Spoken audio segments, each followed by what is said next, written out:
kita akan membahas tentang external network security. Melanjutkan dari pembahasan kita yang minggu kemarin di minggu tentang internal network security. Dan di sini kita akan juga melihat, saya akan berikan pengantar tentang kriptografi, karena secara khusus belum ada pertemuan untuk kriptografi ya. Saya awali dengan introduction. Oke, jadi konektivitas ke eksternal itu adalah bagian yang tidak terpisahkan dari konektivitas dan jaringan kerja kita saat ini. Di kantor, di rumah, sudah pasti. Internet sudah menjadi bagian yang pasti dan tidak terlepaskan. Kalau di sisi organisasi pun komunikasinya tidak hanya ke internet, tapi juga komunikasi misalnya antara remote worker yang ada di rumah, yang ada di lokasi yang jauh ke kantor. Dan ini bisa jadi memerlukan pendekatan keamanan khusus nanti dengan VPN. Yang pasti adalah sekarang tidak ada lagi zamannya jaringan hanya internal di dalam sebuah organisasi. Nah, begitu si organisasi tersebut atau kita secara pribadi memutuskan untuk, oke, saya mau connect ke jaringan luar, saya mau terkoneksi ke internet, maka itu menampilkan tantangan keamanan tambahan, ya. Karena di sini yang bisa mengakses ke perangkat kita secara teoritis bukan lagi hanya kita, tapi juga ada hubungan keluar. Kalau ada pintu yang dibiarkan terbuka, ada aplikasi yang memiliki celah, itu memungkinkan dari luar untuk melakukan sesuatu terhadap perangkat kita, melakukan atau memerintahkan sesuatu. Ya. Nah, jadi tantangannya adalah bagaimana kita bisa terhubung ke jaringan eksternal dengan keamanan yang masuk akal. Nah, keamanan yang digunakan untuk komunikasi jaringan eksternal itu ada banyak jenis. Tapi mayoritas diantaranya itu harus mengutamakan dari tiga pilar keamanan sistem yang baik ya. Di antaranya adalah untuk mengamankan datanya. Nah, dalam pengamanan data, data itu saat disimpan atau data itu saat dikirim, itu diamankan menggunakan kriptografi. Menggunakan bahasa keseharian kita menyebutnya enkripsi, dekripsi. Dalam konteks umum, kita menyebutnya digital cryptography. Jadi sebelum kita masuk ke dalam bagian lebih detail dari security komputer untuk eksternal ini, dan juga sebenarnya termasuk yang internalnya, mari kita coba pahami dulu salah satu pilar besar ini, yaitu digital cryptography. Yang dimaksud di sini adalah ilmu atau mekanisme untuk menyembunyikan informasi supaya hanya orang yang tepat yang bisa memahaminya. Ini ditujukan untuk melindungi digital data, bisa yang dalam bentuk untuk tersimpan, data file misalnya, data password, atau saat dipertukarkan, termasuk si password tadi juga. Juga bisa digunakan untuk menjamin validitas dari komunikasi, bahwa ini adalah komunikasi yang benar. Nah, digital cryptography ini digunakan secara ekstensif di jaringan komunikasi saat ini, baik itu dalam maupun luar. Komunikasi dalam atau komunikasi di luar. Kita membagi si digital cryptography ini menjadi dua bagian besar, ya. Dua bagian besar yaitu irreversible, yaitu itu artinya tidak dapat dibalik, tidak dapat dikembalikan. Kita sebut itu sebagai hash, atau reversible. Reversible itu artinya yang digunakan untuk menyimpan dalam bentuk ciphertext dan kemudian bisa dikembalikan lagi menjadi plain text. Jadi plain text, ciphertext, plain text lagi. Jadi bolak-balik. Yang reversible sendiri dibagi menjadi symmetrical atau asymmetric. Symmetrical itu berarti menggunakan key yang sama, asymmetric menggunakan key yang berbeda. Ya. Dari semua model tadi nanti akan digunakan algoritma kriptografinya. Dan nanti istilah-istilah berikut ini yang pasti kalian akan sering dengar atau harus memahami. Di sini di antaranya adalah plain text, yaitu si data aslinya dalam bentuk yang bisa dibaca normal ya, bisa dibaca, dipahami dengan baik. Bahasa manusia kalau kita pakai konteks misalnya komunikasi manusia. Kalau dari konteks sistemnya atau mesinnya bisa jadi bahasa yang belum diacak, ya, format data yang belum diacak. Kemudian ciphertext. Ciphertext adalah yang sudah diproses dengan algoritma kriptografi yang tidak dapat diartikan kecuali dikembalikan dulu ke bentuk yang aslinya atau digunakan hanya dalam bentuk pembandingan saja nanti. Berikutnya ada encryption, proses enkripsinya, pengubahan dari plain text ke ciphertext. Dan decryption, atau proses pengembalian dari hasil cipher kembali ke plain text. Gitu. Sorry, mic-nya boleh dimatikan bagi peserta yang menyalakan mic. Masuk semua soalnya. Oke, thank you. Nah, si algoritma yang digunakan di sini adalah algoritma berbagai jenis. Yang tadi kita pecah dalam gambaran yang tadi ya. Ada yang modelnya searah dan dua arah bolak-balik tadi. Dan ada kunci yang dipakai untuk komponen proses enkripsi dan proses dekripsinya. Nah, itu dari sisi istilah. Dari sisi contoh, mari kita lihat. Ini saya tampilkan masing-masing dua contoh algoritma dari masing-masing tipe. Yang paling pertama ini adalah yang hash algorithm. Hash algorithm ini yang hanya searah. Contohnya adalah SHA 256. 256 ini lebar bitnya ya, bisa SHA 128, 256, terus 512 dan seterusnya. Tapi yang paling umum saat ini 256. Kemudian MD5. Dipakainya di mana? Nah, kalau yang SHA 256 ini biasanya menyimpan password. Sistem login misalnya, kita mengetikkan username password. Password kita itu disimpan di database, di server yang layanannya kita gunakan, itu dalam bentuk hash SHA 256. SHA 256 juga digunakan di beberapa mekanisme yang lain, dan pasti dipakai di mekanisme blockchain. Kalau Bitcoin memang dia menggunakan SHA 256. Dan itulah yang intinya nanti saat mau di mining harus mencari code yang pasnya itu. Cari nonce. Ya. Kemudian MD5 ini adalah algoritma yang lebih sederhana dan ini digunakan untuk checksum saja. Checksum itu adalah mekanisme untuk mengecek apakah integritas file atau data itu masih sama, masih asli, seperti sesuai yang dikirim atau sesuai yang sebelumnya. Dan beberapa aplikasi legacy yang lama.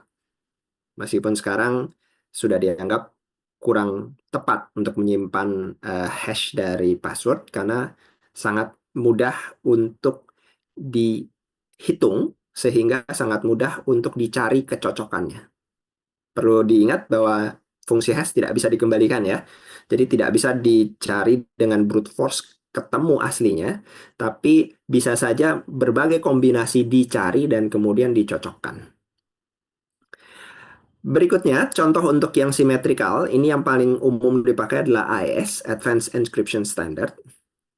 BitLocker, kalau laptop kalian mendukung misalnya ada ketemu konfigurasi BitLocker supaya kalau misalnya hard disknya dicuri atau laptopnya dicuri, gitu, tidak bisa diambil datanya tanpa tahu key-nya. Ya.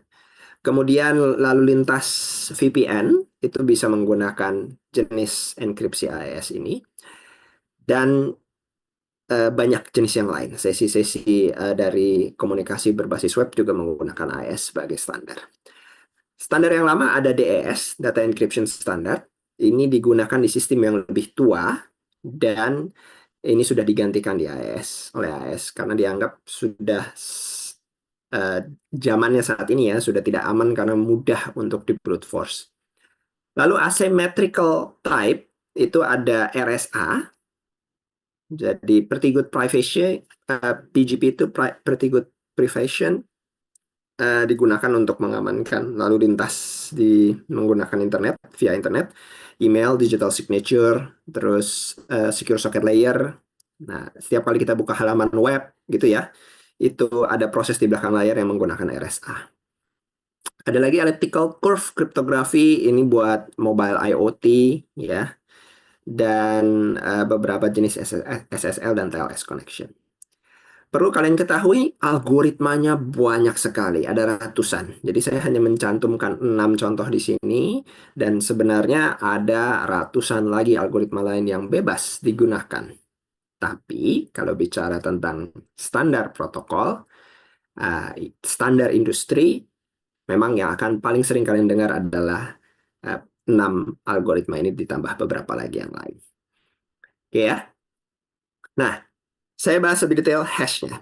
Hash function adalah fungsi transformatif matematika yang mengubah grup bit menjadi panjang yang berbeda dalam fixed length yang berbeda.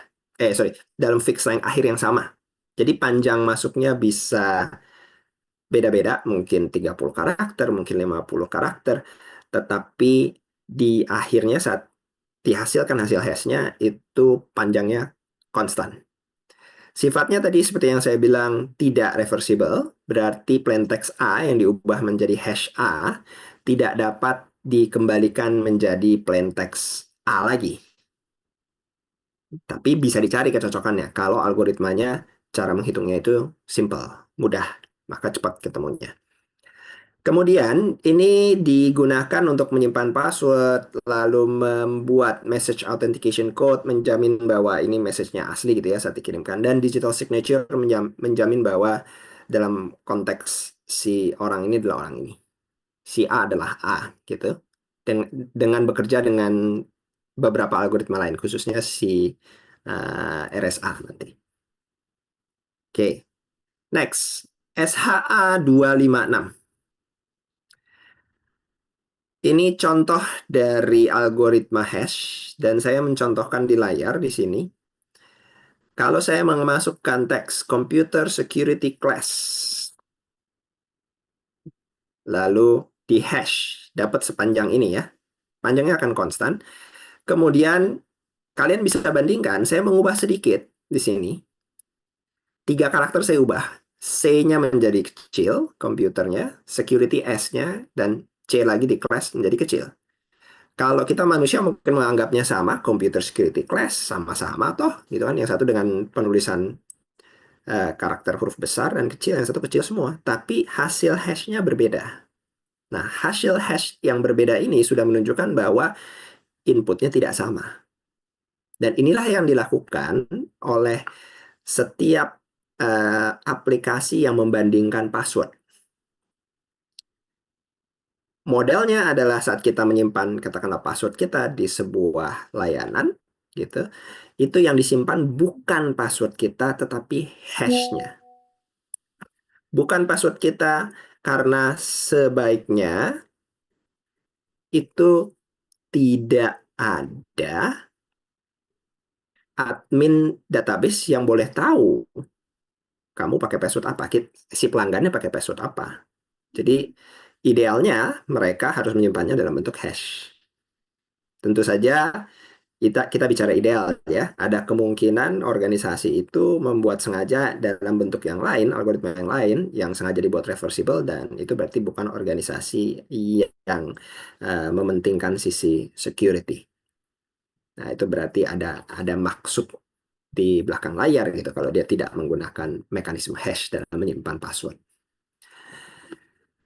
Sampai di sini, apakah ada pertanyaan?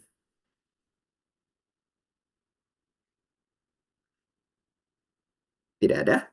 Saya lanjutkan. Kalau Ya, tadi silakan. info yang Syah itu Pak, itu mungkin kan nggak kita nebak, kayak kita nebak gitu hashnya. Membalik tidak mungkin, tapi menebak bisa. Jadi, misalnya gini, kita tahu bahwa teman kita sering menggunakan passwordnya adalah nama kucingnya, gitu misalnya. Kucingnya ada 10. Nah, kita tahu nama kucingnya 10-10-nya gitu misalnya. Atau mendekati lah namanya. Saya tahu 9 itu. Kurang lebih lah saya bisa nebak-nebak. Dicobain satu-satu, difungsikan nama kucingnya dengan hash. Nama kucing pertama dihashkan, nama kucing kedua dihashkan, dan seterusnya sampai nama kucing ke-10 dihashkan. Nanti tinggal dicari mana yang persis sama. Kalau persis sama, ya berarti hasil dari uh, hashnya itu kan persis sama. Nah, kita bisa nebak, mundurin bahwa, oh, nama kucing yang ini yang dipakai sebagai password. Jadi, Jadi kita harus tahu betul. hashnya dulu tuh. Oh, oke. Jadi, modelnya bukan brute force, bukan dibalik, gitu. Kita harus tahu key-nya, Pak. Enggak, dalam model hash tidak. Tidak dengan model key seperti itu. Tapi, kita bisa memasukkan inputnya dengan model yang mirip dengan brute force. Mirip, tapi bukan model brute force. Cuman dicobain satu-satu gitu ya, dicocokin. Nama kucingnya A, hasil hashnya berapa? Nama kucingnya B, hasil hashnya berapa? Dan seterusnya. Dan kalau kita dapatkan data dari database, oh, ini dari database ternyata hashnya ini. Cocoknya sama nama kucing yang ini. Berarti passwordnya nama kucing yang ini. Gitu. Jadi tetap bisa dicari, tapi model mencarinya adalah dengan mencocokkan hasil hashnya. Artinya kita harus mencoba berbagai kombinasi untuk dihashkan. Gitu. Bagaimana? Terjawab pertanyaannya? Ya Pak, masih. Baik, terima kasih. Ada pertanyaan lain? Oke, ada pertanyaan di sini. Berarti hash itu outputnya ada kemungkinan sama kalau inputnya sama persis. Kalau inputnya sama persis dan algoritma hashnya sama, maka outputnya sama persis. Justru memang cara kerjanya seperti itu. Supaya nanti bisa dibandingkan. Buat dibandingkan ini sama atau berbeda. Jadi cara kerjanya memang begitu. Tapi begitu diganti saja sedikit, seperti yang sedang terlihat di layar, C besar menjadi C kecil, maka hasil hashnya itu langsung berbeda. Bisa terlihat yang di layar ya, yang computer security class sebelah kiri outputnya dimulai 94 CA3A.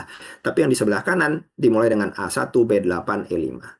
Bahkan hanya menambahkan titik, mengganti spasi menjadi underscore, atau yang lainnya, pokoknya perubahan sesedikit apapun outputnya pasti akan beda. Tetapi selama outputnya sama, algoritmanya sama, sama-sama SH256 misalnya, maka outputnya juga persis sama. Terima kasih. Pertanyaan kedua, semoga terjawab. Ada pertanyaan lagi?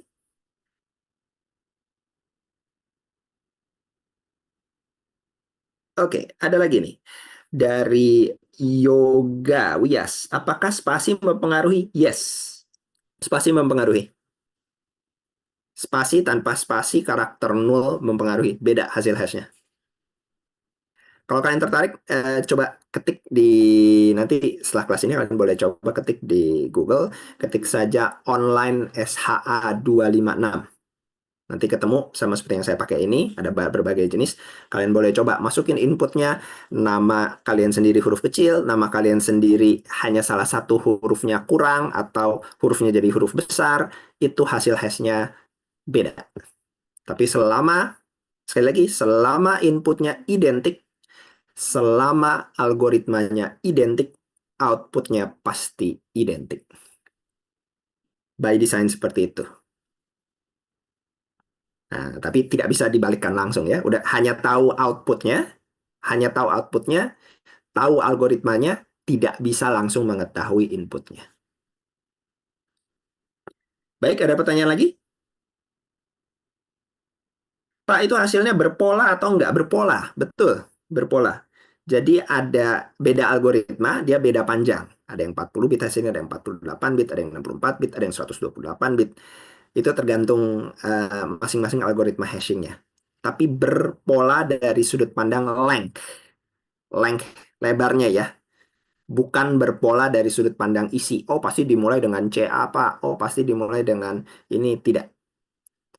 Nah, kalau kalian memperhatikan hashnya di PHP, katakanlah di sistemnya Moodle atau yang lain, itu biasa di append di depannya itu string yang konstan yang menunjukkan bahwa ini adalah algoritma hash apa yang dipakai. Tapi itu hanya tambahan di depan saja, sedangkan di bagian konten isi dari hash-nya itu pasti yang sama, hanya length-nya. Isinya, polanya acak.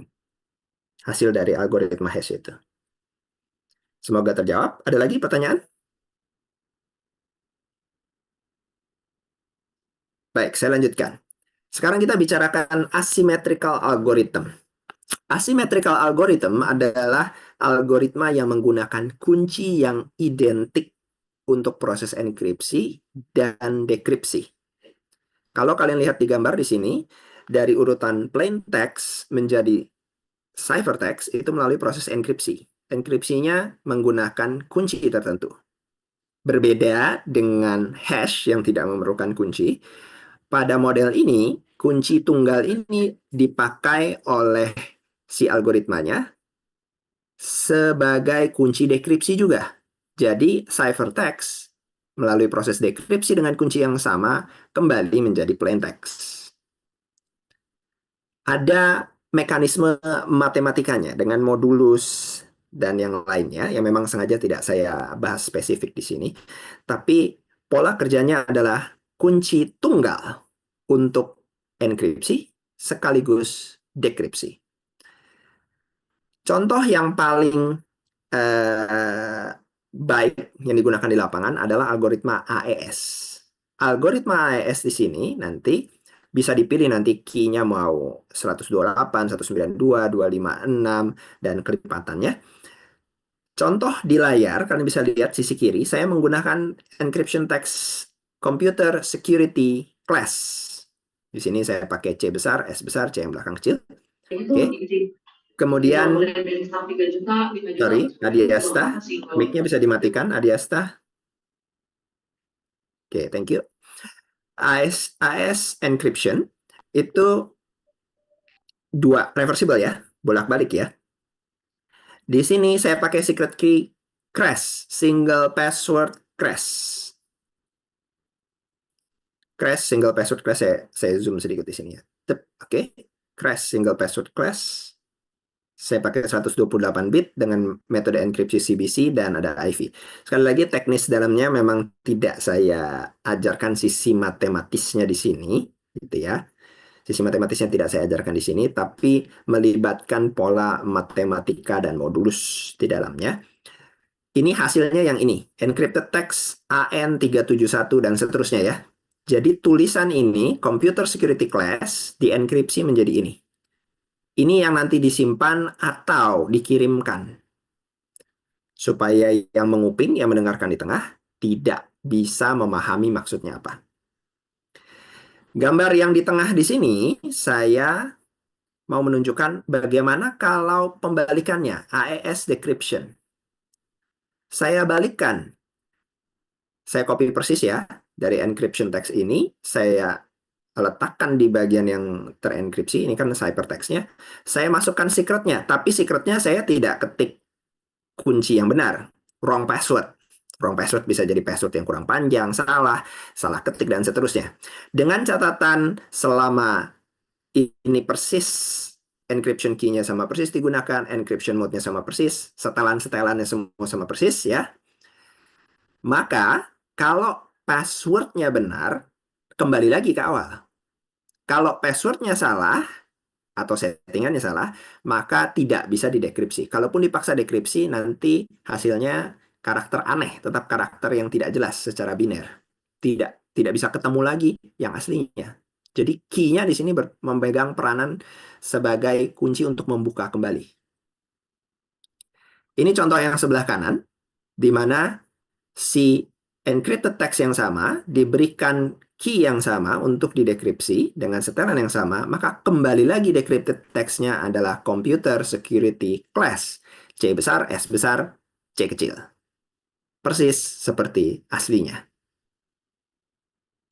Nah, ini cara kerja, lebih tepatnya mungkin saya menunjukkan pola kerja umum ya, bukan pola kerja detail dari algoritma AES. dan yang mirip setara dengannya adalah algoritma-algoritma lain di model symmetrical key. Key-nya tunggal, satu. Sampai di sini ada pertanyaan?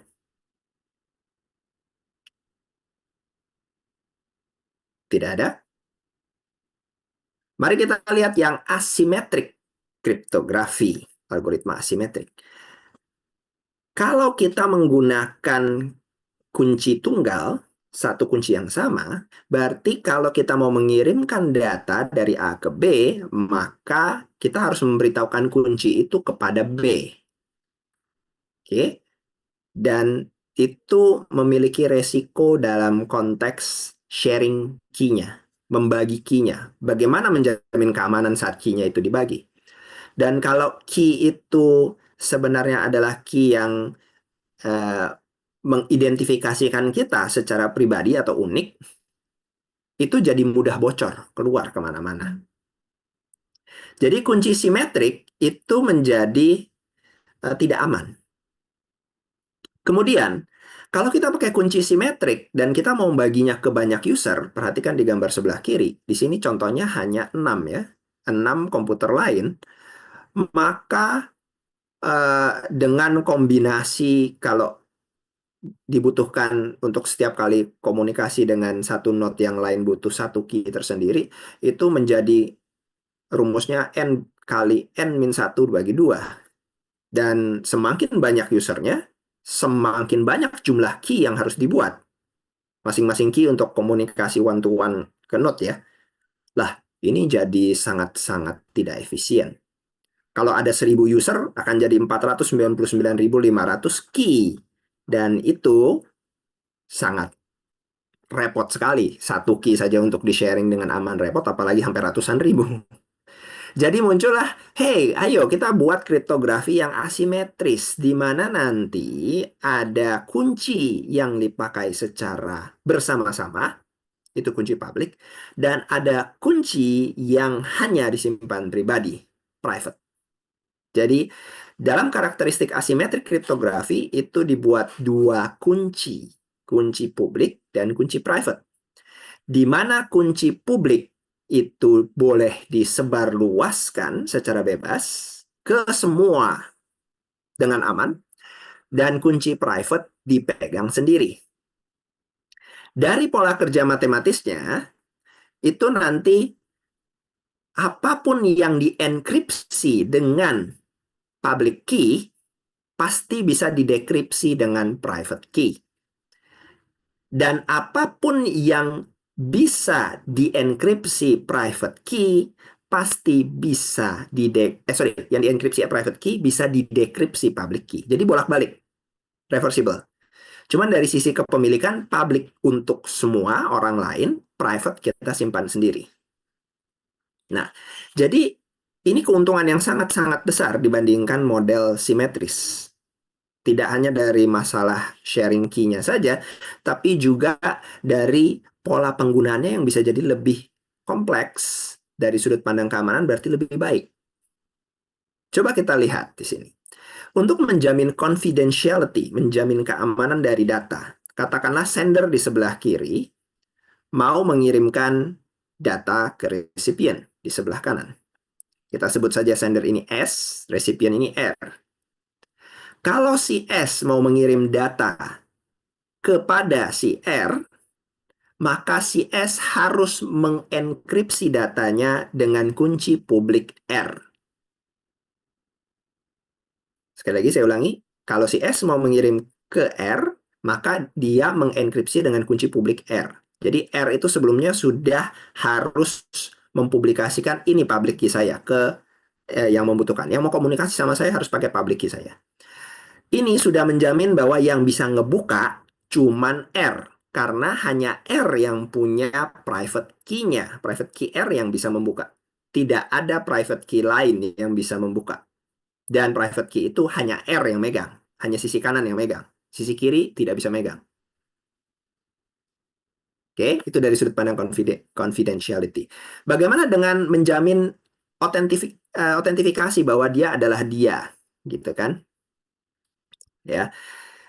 Nah, Kalau untuk menjamin menanyakan bahwa, hey, kamu benar, kamu adalah kamu, gitu ya. Maka di sini si sender bisa saja mengirimkan sebuah string, katakanlah string acak, bisa acak, tapi kalau kita mempermudah bahasa Indonesia, bahasa manusia, katakanlah sebuah string kucing gitu misalnya ya. Kalau kamu adalah kamu, gitu ya, maka kamu bisa mengirimkan kembali eh, si kata kucing ini ya dengan persis kembali kepada saya. Jadi si sender bisa saja mengirimkan itu ke kanan dan di kanan dia mengenkripsi lagi kata kucing, dikirim dienkripsi dengan private key-nya sendiri, dikirim kembali ke sender. Sehingga si sender mengembalikan dengan public key-nya si resipien. Maka dijaminlah authenticity-nya bahwa dia adalah dia. Itu ya. Sampai sini ada pertanyaan?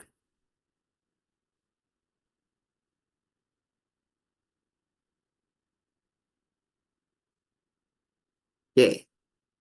Ini kalau mau membicarakan algoritma untuk asymmetric kriptografinya, dari konteks key generation-nya di sini, nanti kita akan berbicara matematis nomor bilangan prima yang sangat besar, ya, yang random sangat besar, dengan beberapa urutan terstruktur. Tapi memang karena keterbatasan waktu di sini saya tidak membahas secara detail. Ada banyak source di luar di sana yang kalau kalian memang mau mempelajari detail dari sisi matematisnya dengan modulus dan perhitungan randomize, didapatkan model perhitungan asimetrik kriptografi RSA. Secara konsepnya yang saya tekankan di sini adalah proses untuk melakukan uh, pembuatan key-nya secara matematis tidak terlalu sulit, tidak terlalu berat gitu ya. Kemudian untuk membalikkan proses dari cipher menjadi plain text itu juga tidak terlalu berat jika si private key-nya itu tersedia. Tapi kalau tidak tersedia, maka modelnya harus nebak-nebak dalam konteks brute force, itu memerlukan sumber daya yang besar sekali, sangat besar sekali. Sehingga waktu untuk brute force-nya itu berbanding lurus dengan kompleksitas algoritma panjang key yang digunakan. Perlu kalian ketahui, tapi kalau kita bicara nanti ke ranah quantum computing, itu hal yang berbeda. Bahkan kriptografi asimetris pun bisa dipecahkan dalam konteks quantum computing. Yang punya quantum computing itu sangat terbatas. Sekali, sekali ada sekalinya. Itu antara organisasi sangat besar atau negara. NSA itu di Amerika itu dia punya. Tapi apakah itu akan dipakai untuk menjebol, membuka lalu lintas atau data yang sudah dikriptografikan dengan RSA atau algoritma yang lain, ya itu hal yang berbeda ya. Cuma dari sudut pandang komputasi umum, kemampuan komputasi umum, bahkan superkomputer pun yang bukan kuantum itu akan membutuhkan waktu sangat banyak. Sampai sini ada pertanyaan? Silakan. Albert, mic-mu nyala. Mau bertanya? Enggak, Pak. Oke.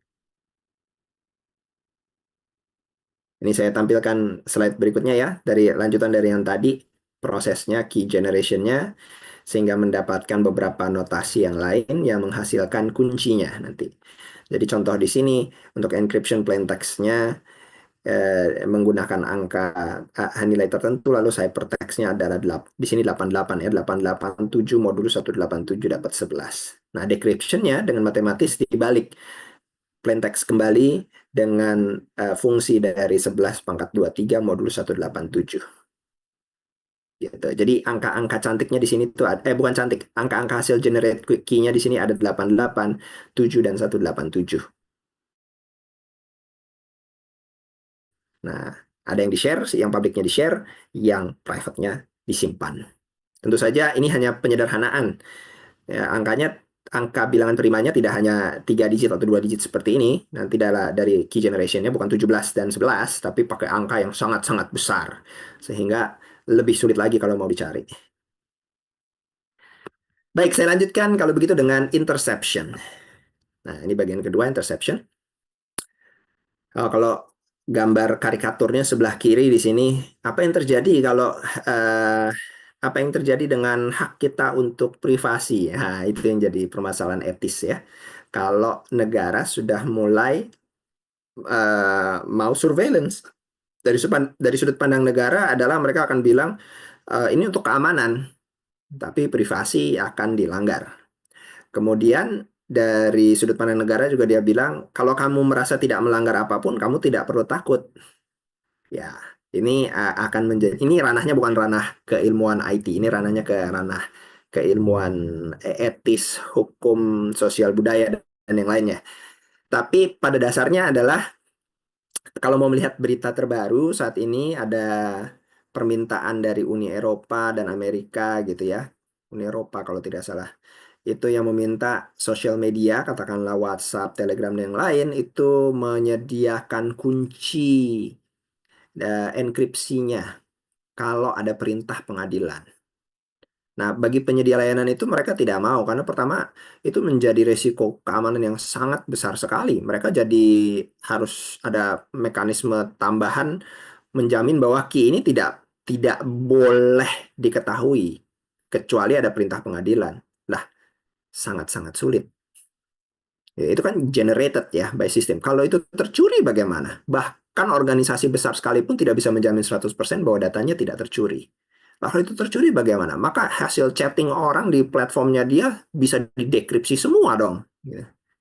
Nah, ini masih tarik tarik ulur. Ya, kita belum tahu nanti kelanjutannya seperti apa. Gitu. Oke, jadi ini saya bicara lanjutnya adalah untuk komunikasi wired dulu. Bahkan dalam komunikasi wired pun bisa di interception, bisa di tap nanti. Oke, nah interception ya kalau di copper cable, kabel tembaga, itu yang paling umum itu sebenarnya modelnya adalah kabel secara fisik ya. Interception fisik adalah kabel splicing kalau kabel tembaga. Arti kabelnya dibuka, itunya pelindung luarnya dikulitin lalu dicantel dalam tanda kutip, dicantel kabelnya.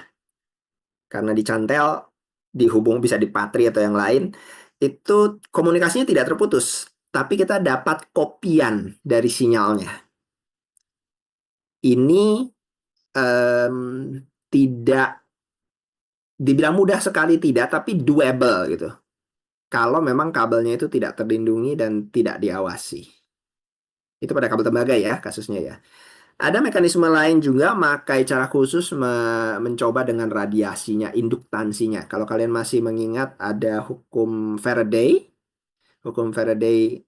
ada kuat arus, medan magnet dan seterusnya. Sebenarnya itu kan reversible ya. Kalau kita tahu kuat medan magnetnya, kita tahu karakteristiknya, maka kita bisa menebak-nebak kuat arusnya. Kita tahu tegangannya, kita bisa nebak-nebak ini yang dikirim adalah 1 atau 0 gitu. Tapi ini model yang agak susah. Model yang lebih gampang sebenarnya adalah interception secara software. Ya, interception secara software di jaringan saat ini, kalau kita bicara jaringan LAN ya, itu ya cara paling mudah itu adalah dengan meracuni, dalam tanda kutip meracuni si switch. Si switchnya diracuni sampai dia kelebihan beban untuk memori MAC address-nya, sehingga cara kerjanya menjadi broadcast dan bukan cara kerjanya unicast lagi. Dengan demikian, si aktor jahat ini bisa mengintersepsi dan bisa sniffing paket. Cara lain bisa juga dia berpura-pura menjadi router palsu, menjadi gateway palsu. Padahal dia sebenarnya jadi berada di tengah, man in the middle. Itu pembicaraan yang akan saya bahas minggu depan untuk man in the middle. Jadi pada dasarnya sebenarnya tidak kebal ya. Kabel pun tidak kebal terhadap intersepsi, tapi jauh lebih sulit nanti dibandingkan wireless. Wireless nanti jauh lebih mudah. Kita akan bicara wireless. Bagaimana kalau kabel optik? kabel fiber optik, Pak. Kalau kabel fiber optik itu eh, punya keamanan yang secara signifikan lebih baik. Pertama, kalau kabel fiber optik kan yang lewat cahaya, tidak bisa istilahnya dibuka pelindung luarnya, kemudian disolder atau kemudian dicantol dalam tanda kutip. No, you can't do that. Tidak bisa. Jadi, kalaupun terputus, mau disambung dia harus menyiapkan konektor terminatornya, dan itu sangat-sangat tidak umum alatnya. Dan dia harus menyediakan splitternya lagi di tengah. Sangat-sangat tidak umum juga. Meskipun secara teoritis bisa, secara praktikal sulit sekali. Dan biasanya ketahuan langsung. Gitu. Jadi interception di optical fiber possible by theory, possible jika memang punya sumber daya yang di sini sumber daya artinya memang sampai modal itu ya, membeli terminatornya, membeli alat untuk repeaternya, dan itu pun berdoa supaya saat itu putus tidak ketahuan. Padahal optical fiber itu biasanya lalu lintas yang boleh dikatakan adalah untuk backbone. Begitu putus sebentar aja langsung sudah dicek. Jadi di lapangan unattainable untuk melakukan interceptionnya. Oke, bisa tapi unattainable kalau menurut saya. Dan kondisi di lapangan sih sangat hampir tidak pernah dengar ya. Oke, nah jadi pakai fiber semua Pak? Ya idealnya sih, tapi fiber kan punya karakteristik kelebihan dan kekurangannya tersendiri. Di antaranya ya gampang putus kalau tidak pakai kawat penguatnya. Dan harganya meskipun sekarang sudah trennya lebih murah, juga jauh lebih mudah untuk menggunakan copper. Copper pun bandwidth-nya untuk kebutuhan umum sudah memadai. Oke, jadi model tadi interception itu bisa dengan bahasa lain yang mungkin lebih sering dengar, wiretapping. Itu teknik atau sebuah tindakan untuk melakukan interception data, wiretapping. Bisa dilakukan oleh aparat penegak hukum, bisa juga oleh aktor malicious di luar. Ini ada contoh kalau wiretapping zaman dulu itu bisa pakai jalur telepon. Jalur telepon itu bisa di wiretap dengan mudah. Kalau kalian mungkin sempat nonton film-film Hollywood yang keluaran tahun 2000-an, 90-an, itu mungkin ada beberapa jenis skenario ceritanya di mana ada telepon rumahnya di tap, ketahuan apa yang dia bicarakan dan seterusnya. Karena itu masih pakai kabel tembaga waktu itu. Sekarang Telkom kita pun kabel fiber. Kecuali pada lokasi-lokasi sangat-sangat terbatas masih tembaga. Umumnya sudah fiber semua. Nah, kenapa network itu sangat vulnerable terhadap interception? Ya, ini nanti bicaranya juga sekaligus dua untuk yang wireless. Karena anonim. Biasanya penyerangnya itu memposisikan diri di kondisi di mana dia tidak ketahuan sedang melakukan interception. Kalaupun dia menggunakan interception secara software, dia mengatur supaya perangkat interception-nya itu tidak terlihat. Nah, dan lokasinya bisa dari manapun juga kalau modelnya adalah interception software ya. Banyak titik untuk menyerang, tidak harus secara fisik, bisa juga secara software kalau nanti menggunakan celah keamanan yang ditemukan. Misalnya nanti untuk man in the middle attack. Kemudian, kenapa lagi yang bisa membuat jaringan kita vulnerable? Salah satunya adalah sharing. Kalian mungkin pernah mengaktifkan fitur sharing di Windows misalnya. Itu klik kanan folder properti, buka sharing gitu ya. Udah sharingnya selesai, lupa ditutup, lupa dimatikan. Dibiarin aja gitu kan. Habis itu besok-besok terhubung lagi ke jaringan yang lain. Saat terhubung ke jaringan yang lain, ditanyain, ini mau sharing atau enggak? Oh ya, nggak apa-apa, saya mau sharing lagi sama yang lain gitu. Tapi sebenarnya ada beberapa folder yang kamu sharing dengan user berbeda, di jaringan yang berbeda, lupa dimatikan. Akibatnya saat masuk ke jaringan baru, masih tetap aktif lagi. Gitu. Apalagi kalau nanti sharingnya di setelnya adalah tanpa password. Biasa untuk mempermudah, udah nggak usah pakai password, cuman read only, ya tetap bisa kebaca berarti semua user. Ini cukup vulnerable, bahkan scan sederhana saja di sebuah jaringan begitu terhubung dengan LAN, terus kita lakukan scanning, lihat-lihat, wah ternyata banyak nih foldernya di-share, khususnya di kantor-kantor ya. Kantor-kantor di mana orang-orang IT-nya tidak aware terhadap security, karena pekerja kantoran itu ya mau menyelesaikan tugasnya dengan cepat, nggak mau ribet, udah share saja. Mereka mengutamakan kemudahan dan kecepatan ketimbang keamanan. Dan itu wajar dari sudut pandang mereka. Adalah tugasnya si orang IT bagian security-nya yang untuk menemukan itu atau menyiapkan mekanisme sharing yang lebih aman. Biasa kalau organisasi besar adalah terhubung ke VPN dan semua data terpusat ke server. Sehingga tidak ada lagi tuh sharing manual dari satu laptop ke laptop lain atau workstation ke workstation lain. Oke, bentuk yang lain adalah mungkin pembagian jaringannya, ya bentuk yang lain yang mengakibatkan jaringannya vulnerable adalah mungkin mekanisme pembagian jaringannya tidak aman atau tidak optimal.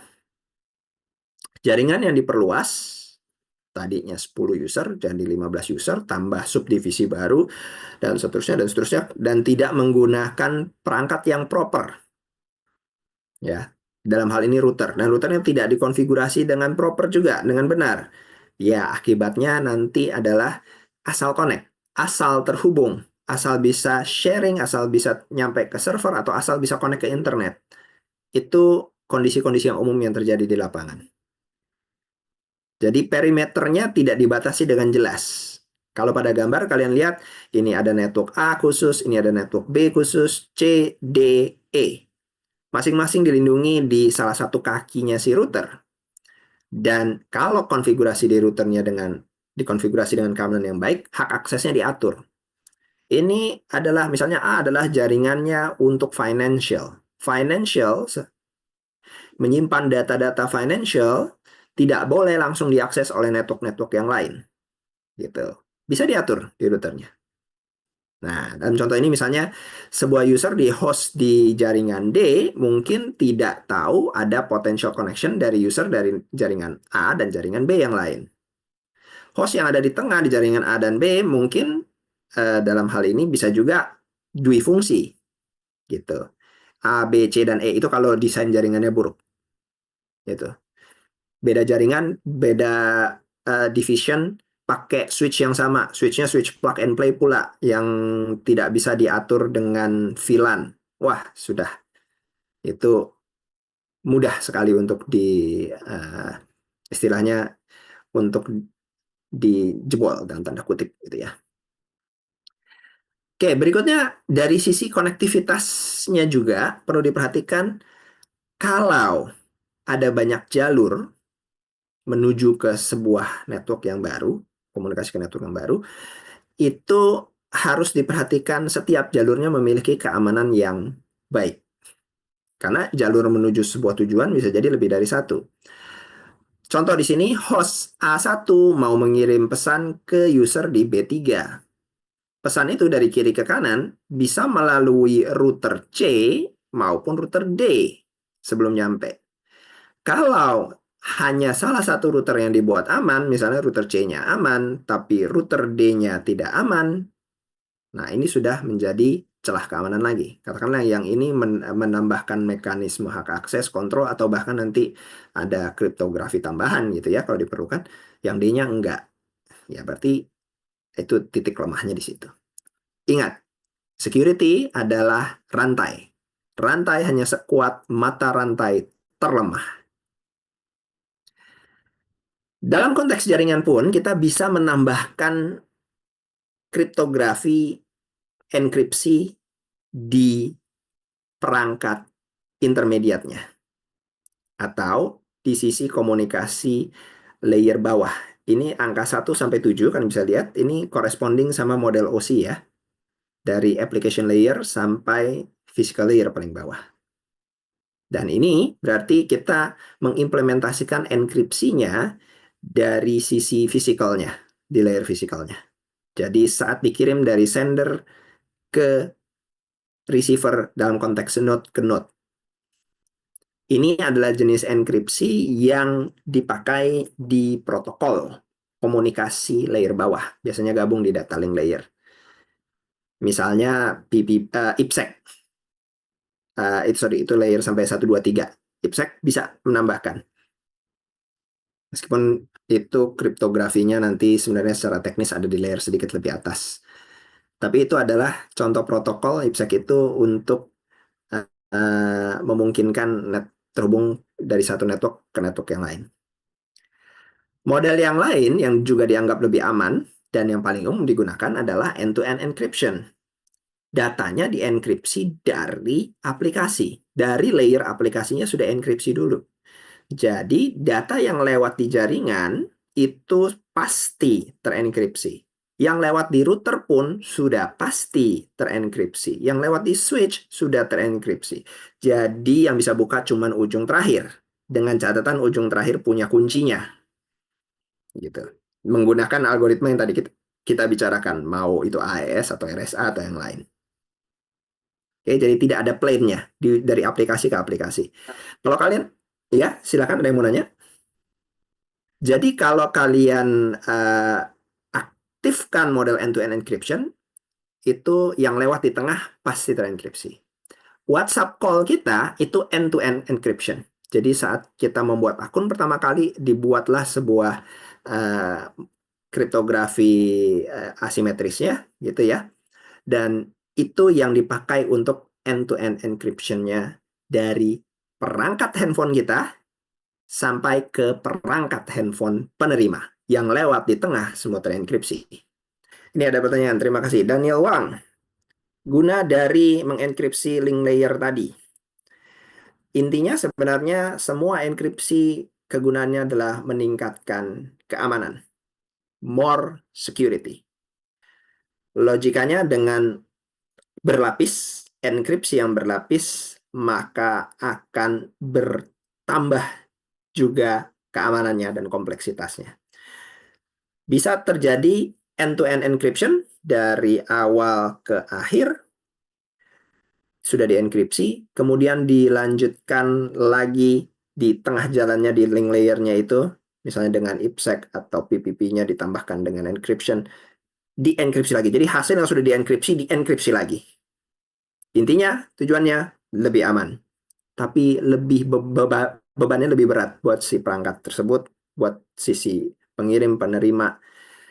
Salah satunya mungkin begini, kalian pernah pakai laptop lama atau perangkat lama ngebuka halaman web sekarang, ukurannya pertama besar-besar. Salah satu faktor yang juga membuat komputer-komputer lama itu dalam tanda kutip terengah-engah membuka halaman web, selain kontennya besar, banyak JavaScript misalnya, juga karena penggunaan enkripsinya juga sudah lebih tinggi lagi, sehingga proses decryption-nya juga harus lebih tinggi lagi. Setiap kali decryption kan butuh sumber daya. Begitu. Oke? Saya lanjut ke bagian Wi-Fi. Saya informasikan dulu di awal bahwa ilmu wireless communication itu sangat-sangat luas. Diawali dari komunikasi data dan seterusnya. Saya tidak akan bahas seluas itu. Lalu, wireless communication itu mencakup banyak protokol. Yang pasti adalah wireless communication menggunakan komunikasi gelombang elektromagnet. Gelombang radio ya, elektromagnet. Kemudian sifatnya biasanya bekerja dengan receiver, transmitter, ada antenanya. Protokol yang pakai wireless banyak, di mana definisi protokol sendiri adalah standar yang dipakai bersama untuk internasional. Contohnya apa? 3G, 4G, 5G, Wi-Fi yang tadi kita pakai, Bluetooth, Zigbee, LoRaWAN, ini buat IoT ya, dua ini. Near Field Communication, NFC, mungkin sebagian handphonenya sudah mendukung itu. AirFit, Radio Frequency Identification, yang biasanya dipasang di label-label baju untuk di toko-toko, lewat dari pintunya bunyi, gitu kan? Itu untuk keamanan. Tapi cara kerjanya wireless communication juga. Dalam komunikasi wireless, perimeter keamanannya itu tidak terlihat langsung dengan jelas. Kok begitu, Pak? Tidak terlihat langsung dengan jelas. Ya, karena tidak ada kabelnya. Kalau di kabel kita bisa melihat bahwa ya data yang lewat pasti melalui di situ. Tapi kalau di wireless kan tidak. Di wireless itu kalian harus melihat, katakanlah antena yang ada di dalam smartphone kita ya. Ada antena loh ya di dalam smartphone kita. Itu modelnya di embed di dalam ininya, di dalam uh, motherboardnya, circuit boardnya. Itu sebenarnya sinyalnya membola jadi bola 3 dimensi. Jadi sebenarnya bocor ke kiri dan ke kanan, ke atas dan ke bawah dalam konteks 3 dimensi. Meskipun banyak sekali tadi protokol wireless yang saya sebutkan, fokus saya hari ini adalah di Wi-Fi. Wi-Fi wireless fidelity. Dan kita awali dengan karakteristiknya. Wireless fidelity standard itu oke, yes ya. Oh, oke. Nah, wireless fidelity standard itu diformalkan oleh organisasi yang disebut IEEE. IEEE, saya tidak detailkan lah, biar tidak terlalu panjang, nanti kan bisa cari tahu sendiri. Intinya itu organisasi cukup besar ya, nirlaba dan kombinasi dari banyak stakeholder. Itu dia menstandarisasi dengan 802.11. Dan Wi-Fi dimulai dari durasi yang cukup lama ya. Nah, yang saya ambil dan saya tunjukkan di sini adalah untuk yang lebih baru lagi, yang standar 802.11 BE, AX, dan seterusnya. Kalau dalam bahasa marketing, kode-kode ini sulit untuk dijual. Jadi, para vendor itu membentuk aliansi, namanya Wi-Fi Alliance. Wi-Fi Alliance ini adalah aliansi dari vendor-vendor pembuat perangkat Wi-Fi. Dan mereka menyederhanakannya untuk sisi marketing, bukan untuk sisi technological. Mereka menyebutnya Wi-Fi 5, Wi-Fi 6, Wi-Fi 6E, Wi-Fi 7, dan seterusnya. Jadi kalau kalian dengar, oh saya sudah ganti router nih, router saya Wi-Fi 6, itu bahasanya Wi-Fi Alliance. Supaya memudahkan user biasa. Kalau kita bicara dari ke-IT-annya nanti dari IEE 802.11 seterusnya. Ada dari A, B, G, N, A, C, AX, dan seterusnya. Banyak ya. Nah, dari Wi-Fi sendiri itu 802.11 arsitektur itu modelnya adalah ada access point yang membentuk asosiasi dengan perangkat. Saat dia membentuk asosiasi dengan sebuah perangkat, ini adalah disebut Basic Service Set, BSS. Oke. Dan setiap BSS ini kemudian kan terhubung ke dalam satu access point ya. Dan akses poinnya banyak perangkat terhubung ke satu akses point, bisa terjadi seperti itu ya. Bisa juga ada kondisi di mana satu BSS itu terhubung di akses point yang berhubungan satu sama lain. BSS ini kan hubungannya antara akses point ke perangkat. Jadi di sini ceritanya ada banyak akses point dengan banyak perangkat. Ini yang disebut dengan extended service set. Ini istilahnya dulu ya yang saya berikan. Yang lebih sering kalian dengar itu sebenarnya bukan BSS atau ESS, tapi SSID. Nah, kalau BSS itu sifatnya adalah untuk unik satu akses point ke satu perangkat, yang dipakai identifier biasanya adalah MAC address-nya si akses point. Di mana juga nanti saat diperluas setiap ESS bisa juga lebih dari satu akses point, ya. Maka untuk membedakan antara extended service set satu sama yang lain itu perlu ID juga. Ingat, setiap extended service itu bisa memiliki lebih dari satu access point. Jadi boleh dong kita jadikan satu nih dalam satu nama, dan nama itu yang disebut SSID, Service Set Identifier. SSID inilah yang kalian gunakan, yang kita gunakan setiap kali mau connect, cari nama Wi-Fi-nya apa. Sebenarnya yang kita cari itu adalah nama SSID-nya. 32 karakter yang bisa dipilih oleh si administrator. Dan sifatnya adalah, ya tiap administrator suka-suka sendiri gitu. Mau buat yang sama pun nggak ada larangan. Memang tidak distandarkan secara internasional. Karena itu cuma identifier doang. Memahami konteks di sini bahwa SSID itu sifatnya bebas, boleh diatur masing-masing administrator. Nah, ini merupakan keuntungan dan kekurangan tersendiri. Kalau dari sisi security, ini membuka celah. Nanti saya akan jelaskan. Nah, cara kerja dari 802.11 adalah setiap perangkat yang terhubung ke access point tentu saja nanti akan mengidentifikasikan dirinya menggunakan ID khusus, Media Access Control, MAC, 48 bit alamat hardware-nya. MAC ini sebenarnya terikat ke kartu jaringan saat diproduksi oleh vendor, tetapi kenyataannya bisa diganti secara dalam tanda kutip paksa di sistem operasi. Di Windows pun kalian bisa ganti di registrinya. Dan yang diganti di registry itu yang dikirimkan keluar. Artinya, meskipun secara fisik sebuah kartu jaringannya itu memiliki MAC unik secara internasional, kenyataannya adalah saat dipakai terhubung ke jaringan bisa berbeda. Bahkan pada Windows 11 itu bisa dengan model random MAC untuk menyembunyikan identitas. Jadi sudah sangat mudah, bahkan user biasa pun bisa mengganti MAC address-nya.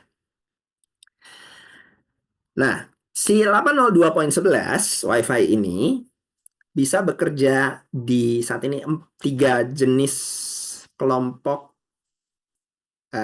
band signal untuk radio frekuensi. Di 2,4 GHz, 5 GHz, dan 6 GHz.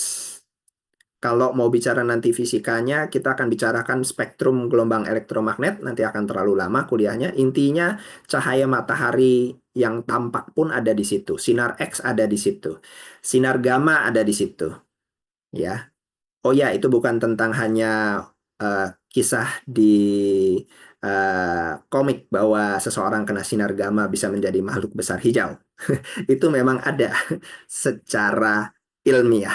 Dan itu masuk dalam gelombang elektromagnet. Nah, Wi-Fi pakainya yang di 2,4, 5, dan 6 GHz. Kenapa begitu? Bahasa mudahnya, karena pemerintah mengaturnya seperti itu.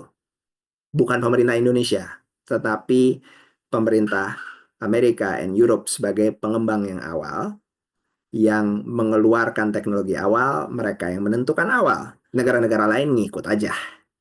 Meskipun belakangan ada sedikit variasi ya. Wi-Fi yang paling sering kita gunakan adalah yang di 2,4 GHz. Di spektrum 2,4 GHz.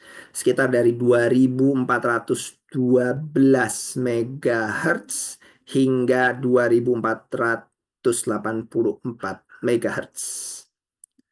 Dibagi dalam 14 channel, di mana sebenarnya channel-channel itu bisa saling overlap. Saat data mau dikirimkan di Wi-Fi, bit-bitnya ditumpangkan di frekuensi tertentu, ya. Kalau kalian belajar gelombang itu kan ada frekuensinya ya. Itu modelnya nanti adalah ditumpangkan di carrier signalnya supaya bisa dikenali sebagai bit 1 atau bit 0. Semakin lebar frekuensi rentang band yang diizinkan, semakin besar bandwidth-nya. Tapi by default di 2,4 GHz spektrum itu lebarnya di 22 MHz. Jadi secara esensial hanya 3, saya ulangi, hanya 3 channel di 2,4 GHz yang tidak saling overlap, yang tidak saling bertindihan. Itu berarti ada 3 channel yang bersih yang tidak saling mengganggu. Masalahnya yang pakai 2,4 GHz ini sangat banyak. Saya misalnya di rumah misalnya pakai yang di channel 6 gitu ya, yang di tengah-tengah yang di sini. Tetangga saya sebelah kiri pakai channel 1 misalnya. Tetangga saya sebelah kanan pakai channel 11. Tetangga saya yang depan pakai channel 1 lagi misalnya. Wah, itu udah bentrok itu udah bentrok sama tetangga saya yang di sebelah kiri. Kalau tetangga saya yang di depan pakai channel 4, maka dia udah bentrok sama tetangga saya yang di sebelah kiri dan saya yang di channel 6. Memang begitulah cara kerjanya radio frekuensi. Pasti saling menginterferensi nanti kalau bentrok.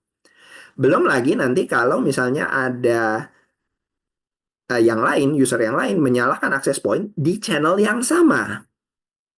Analoginya seperti saya sedang bicara, kalian juga sekarang buka mic, ngomong sama-sama. Yang lain bingung semua. Interferensi. Itulah kenyataan Wi-Fi. Nah, kualitas dari sinyal Wi-Fi, sorry ada pertanyaan di sini dari Muhammad Tarek. Berarti frekuensi Wi-Fi bisa bentrok sama frekuensi lain. Contoh frekuensi Bluetooth, jawabannya yes. Meskipun Bluetooth-nya biasanya yang kalah. Sebenarnya ada sedikit selisih sih, seingat saya di penggunaan frekuensinya untuk Bluetooth. Cuma ada bagian yang beririsan. Nah, kalau bagian yang beririsannya itu yang akan saling interferensi. Wi-Fi yang 2,4 itu paling besar interferensinya dari sesama Wi-Fi 2,4 di channel yang sama atau berdekatan. Lalu microwave masak itu harusnya hanya menembakkan 2,4 GHz-nya ke dalam chamber dari microwave-nya. Tapi kalau microwave-nya dibuat dengan buruk, bocor keluar, itu mengganggu sinyal Wi-Fi. Kemudian ini, ada yang di rumahnya pakai telepon wireless, itu loh telepon yang ada base station sama ininya, yang ada receiver-nya yang tidak pakai kabel. Nah, itu juga bekerja di 2,4 GHz, jadi mengganggu Wi-Fi. Nah, ini ada pertanyaan. Oke, dari Prams, apakah ada pengaruh kecepatan Wi-Fi yang kita gunakan jika sinyal Wi-Fi yang lain di tempat umum sinyal Wi-Fi kuat tapi kecepatannya lambat? Sangat-sangat pengaruh. Kualitas dari sinyal akan melemah seiring dengan jarak. Ini disebut dengan atenuasi, pelemahan sinyal. Terjadi juga di kabel, terjadi juga bahkan di fiber, tapi efeknya jauh lebih kecil di fiber. Pada wireless, efeknya akan jauh lebih besar. Ini kondisi normal, cara kerja fisikanya dan kondisi lingkungannya. Kekuatan sinyal akan berkurang karena interferensi dari objek yang interferensi. Tadi saya sudah berikan contohnya. Bisa juga oleh objek statis. Dinding, pohon, kaca, benda apapun itu yang biologis atau non-biologis. Kemudian signal luar, outdoor, dengan objek yang lebih sedikit, umumnya akan berjalan lebih jauh. Karena tidak ada hambatan ya. Nah, untuk mengatasi kelemahan yang terjadi, atenuasi yang terjadi, user bisa membeli atau menggunakan repeater. Kalian pasti pernah dengar, ini repeater supaya sinyal Wi-Fi-nya kuat di rumah. Intinya sih sebenarnya untuk memperluas range-nya. Atau versi yang lebih bagus dari repeater adalah mesh routers. Jadi beberapa produk dari beberapa vendor sekarang sudah mengeluarkan mesh routers. Itu sebenarnya adalah repeater yang lebih fancy dan dioptimalkan, lebih bagus lagi. Sehingga kalian bisa memiliki satu Wi-Fi dengan satu SSID terhubung di satu network di lokasi manapun. Gitu. Cara kerjanya sih sebenarnya adalah nanti dia pakai frekuensi dan pola yang sedikit berbeda antar base-nya, sehingga tidak mengganggu dan interferensi yang perangkat yang standar, perangkat yang lain. Antena bisa disetel secara fisik dengan bentuk dan panjang untuk frekuensi tertentu. Saya kasih contoh saja, kalau kalian punya laptop yang jadul, yang tua, punya kakak, punya ayah, yang masih pakai 2,4 GHz, diganti kartu jaringannya menjadi yang 5 GHz, tetap tidak optimal. Kalau yang ini pengalaman saya pribadi juga. Kartu jaringan laptop saya yang lama rusak, saya ganti dengan kartu jaringan Wi-Fi yang lebih baru mendukung 5 GHz, tapi antenanya masih antena bawaan yang lama dari si laptop. Bisa 5 GHz-nya, tapi tidak sebaik itu. Bukan karena dukungan Windows-nya Windows 10 udah upgrade. Juga bukan karena drivernya, tapi memang karena karakteristik fisik antena saat dibuat di pabrik. Ini kita main fisika. Jadi kalau sudah karakter antena yang seperti itu, nggak bisa diapa-apain kecuali ganti antena gitu ya. Nah, tapi masalah kalau di laptop antenanya kan embedded, biasanya di belakang bingkai dari monitor, itunya layar ya. Kemudian kalau sinyalnya terlalu kuat, itu bisa mengganggu. Kalau sinyalnya terlalu lemah, koneksinya drop. Jadi nanti ada satuan kekuatan sinyal itu yang disebut dengan desibel. Harus ada di rentang desibel yang ideal. Itu biasanya ada di antara sekitar uh, min 60, min 80 masih oke. Min 30 itu udah terlalu kuat. Nah, biasa kalau saya setting di access point yang terlalu deket-deket, terlalu kuat, malah di drop. Jangan mau connect, karena itu mengganggu yang lain.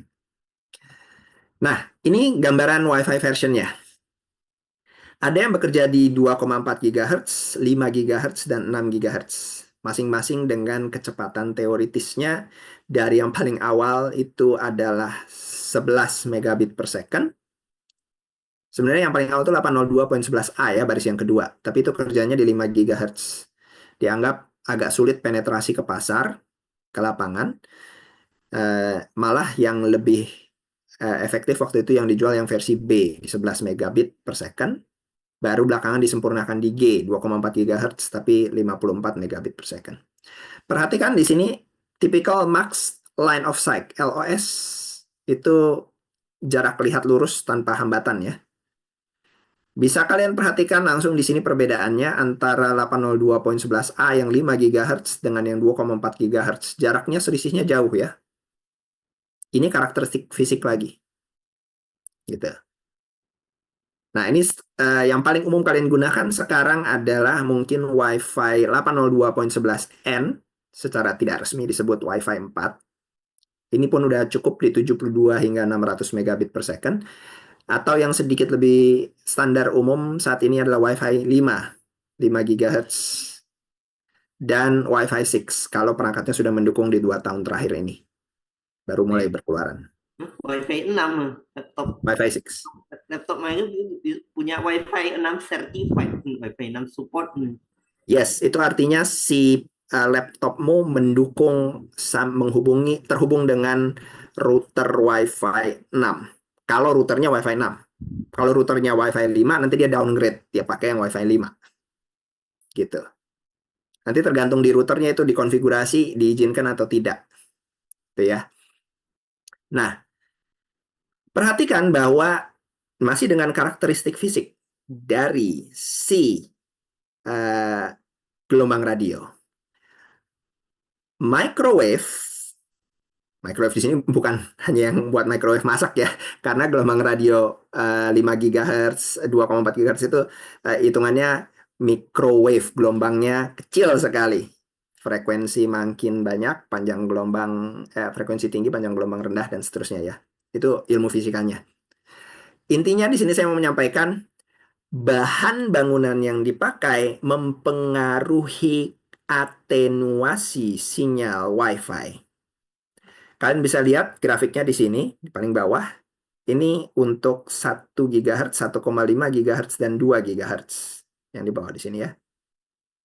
Ini drywall, ini adalah dinding ini, gypsum. Drywall itu dinding gypsum yang biasa dipakai di perkantoran. Dry plywood ini yang kayu. Jadi atenuasinya kecil, nggak nyampe 5 dB. Artinya kamu ngukur sinyal Wi-Fi di router di sebelah kiri dibatasin dengan si dinding gitu, yang sebelum dan sesudah dinding drywall ini, gypsum ini bedanya sangat sedikit sekali. Tapi perhatikan saat digunakan konkrit, beton, batu bata itu di sekitaran di sini. brick on masonry block atau di atasnya wedge of lumber. Kalau ini kan kayu ya. Begitu tebalnya si konkrit itu sudah mulai tinggi, katakanlah 10 cm dengan berbagai jenis campuran bahan bangunan, penurunan dB-nya bisa 15. Bahkan konkrit 20 cm dengan besi di dalamnya, rebar tebal 7 cm, itu penurunan atenuasinya bisa sampai 35, mendekati 40 desibel. Bahasa mudahnya, kalau kalian pas lagi di kampus, akses point yang ada di lantai atasmu tidak nyampai ke lantaimu. Kenapa? Karena antara lantai kamu dan lantai di atasmu itu ada 25 sentian kurang lebih ketebalan beton. Dan sinyal wifi-nya nggak tembus. Karena atenuasi dan pemantul. Ini baru ngomong atenuasi, belum pemantulan. Gitu.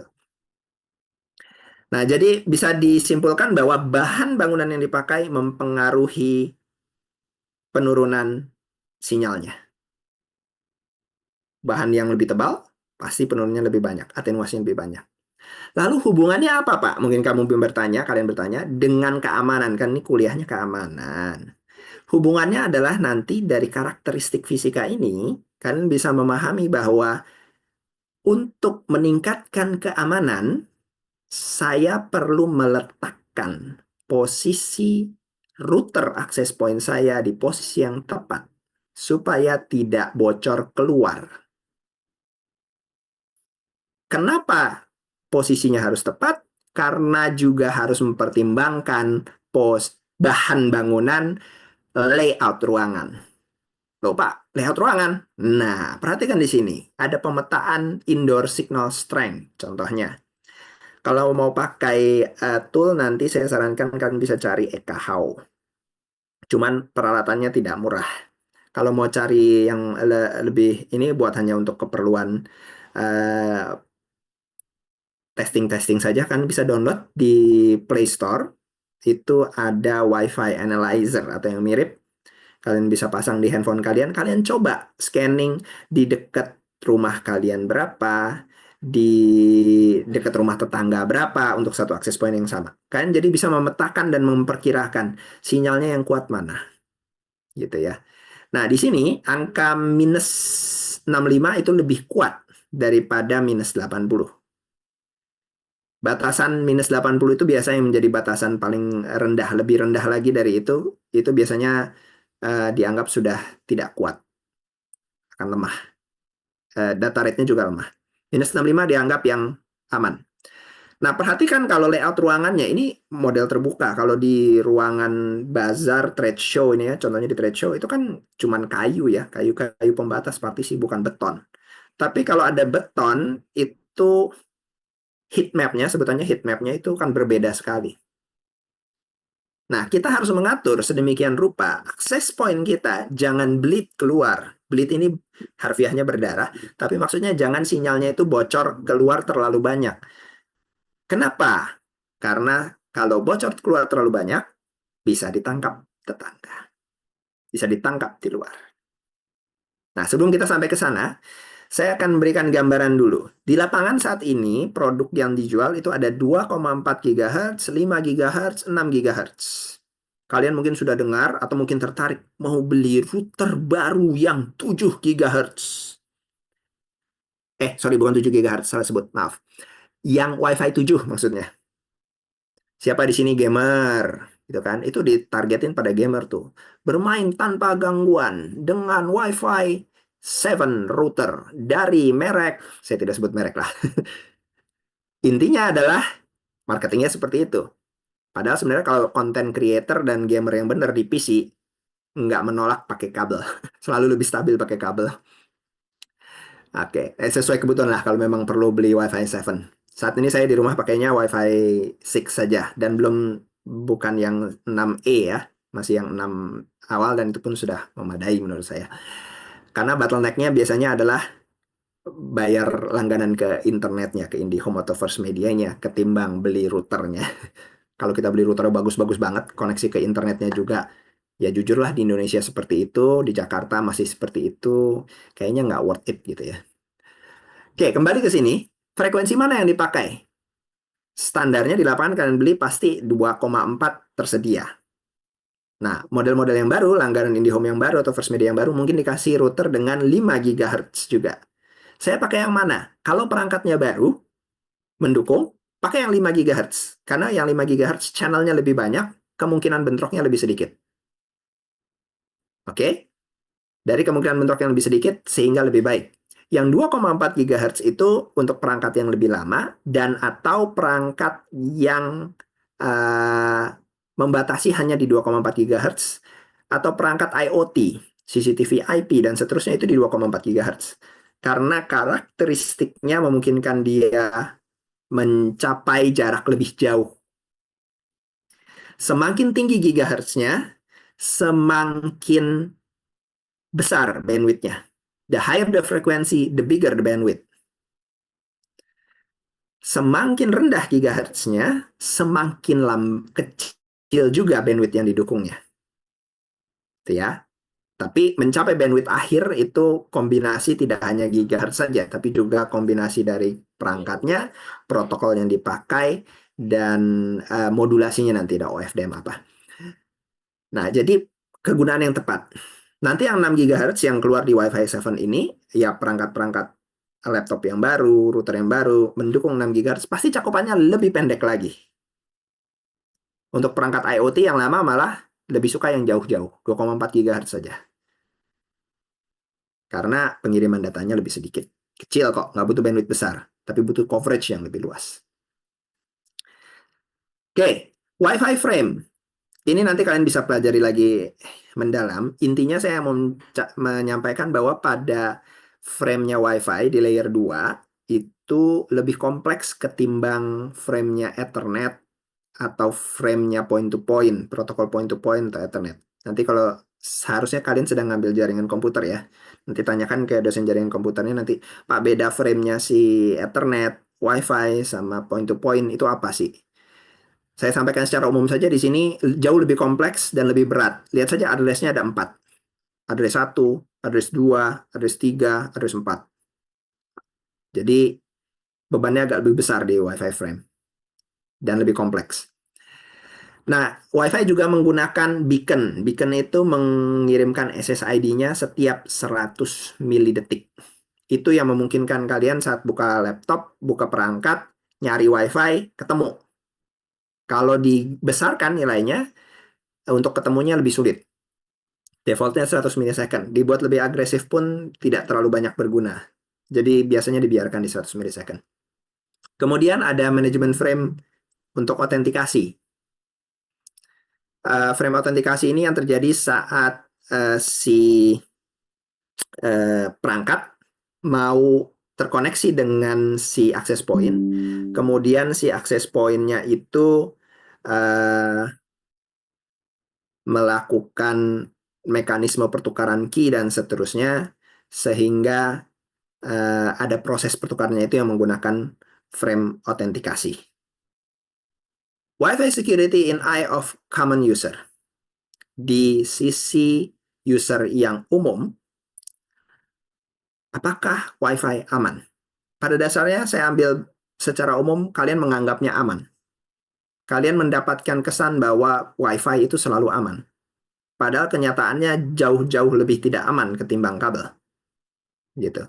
Karena cara kerjanya dan karakteristik kerjanya yang tadi saya ceritakan, sinyalnya membola, gitu ya, sinyalnya keluar, bleed keluar, itu sebenarnya sangat mudah untuk dikuping, didengarkan oleh pihak yang lain. Nah, apa harmnya, apa hal yang buruknya dari sudut pandang integritas? Bisa jadi integritas data itu terganggu oleh sumber-sumber yang tidak jahat. Non-malicious, ini artinya bukan aktor jahat, tapi hanya karakteristik kerjanya, yaitu interferensi dari perangkat lain. Semakin banyak perangkatnya, semakin banyak interferensinya.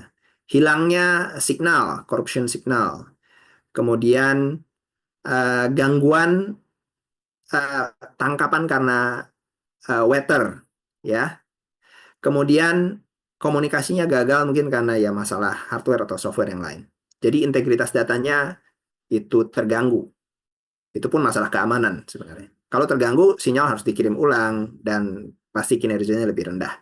Bisa juga integritas terganggu karena serangan langsung yang mengubah konten dari komunikasi.